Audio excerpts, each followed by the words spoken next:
Hey, this is Chris Johnson. Welcome to SceneDaily.com's Roundtable. I'm here with Mr. Mike Hendrick and Kenny Bruce. Today we're here to talk about the fortunes thereof of Mark Martin, who finds himself in a precarious position heading into Bristol. He's 35th in points, fellas, in owner points, and in danger of being below that cut line after Bristol. What's going on with Mark Martin? Mostly the team, I think. 4 races, he's had 2 engine failures. He finished, I believe, 16th at Daytona. That's the only race he's finished on the lead lap.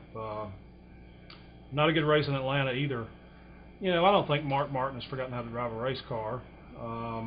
It's just a bad start all the way around. He is in big trouble. You know, all this talk about Rick Hendrick could put together the program that would put Mark Martin in the chase and in the championship. That's steadily fading away. So, not a good start for sure. So, I mean, is it the team or is it the car? I mean, the guys they've had 2 blown engines. They've had, you know, the tire issue. None of that. I mean, I don't care if you're Jeff Gordon, Jimmy Johnson, Kyle Busch, Carl Edwards, anybody that's been competitive. If those things had happened to them, you know, they'd be in the same boat right now. So I think you have to look at, you know, is the team doing anything wrong? Well, no, it doesn't appear that they are. Although a lot of people are going to say, well, that car is being put together in the same shop.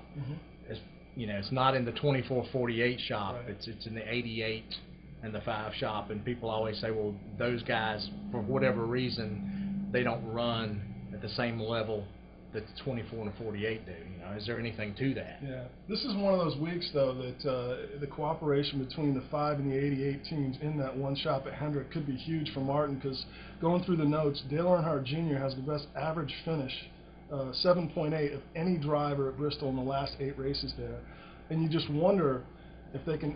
I don't know how much cooperation exists up there, but this could be a week where maybe they turn things around. And Mark has, I believe, 15 top 5 finishes at Bristol, a couple of 3 wins. I mean, he knows how to drive the racetrack, except that year that he gave up the win in the Busch race by that's right. Pulling off the track. Yeah, by coming here early when he thought the race was over. That's another story. That'll happen. Yeah. David Green still sends him a Christmas card every year, by the way, for that. Right. But I think we'll know more about the stature of the team and all that after these next couple of races, Bristol and Martinsville. What about the expectations, though, from the beginning of the year? Is it fair to expect a guy who's 50 years old, clearly past the prime in terms of being an athlete, to, I guess, get in the chase? Maybe that's realistic, but to win it all? Is that realistic? Hey, don't be slamming 50-year-olds.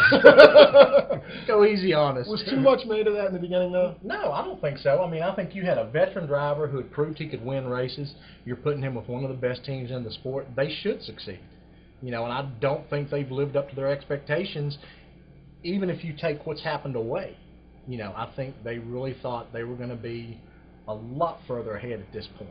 You know, and my question is, how good do they have to be, or can they even be good enough for the remainder of the year to have a shot at getting in the top 12? And we're only 4 races in this thing. We got 22 left before the chase hits. So. Yeah, but you got to start getting good pretty quick if you're going to make the chase. I thought he had a reasonably good shot at making the chase prior to the season. I didn't think there was really a decent chance he would win the championship, but certainly chase worthy. Let's wrap this up with, does he make the chase? I say no. No. Ooh, if y'all are going to say no, I'm going to have to say yeah. Always I think he's got a shot. I think he's got a shot. He does too, but clearly they're going to have to turn things around and real quick starting this week at Bristol. Hey, thanks for joining us at SceneDaily.com for this roundtable. We'll catch you next time.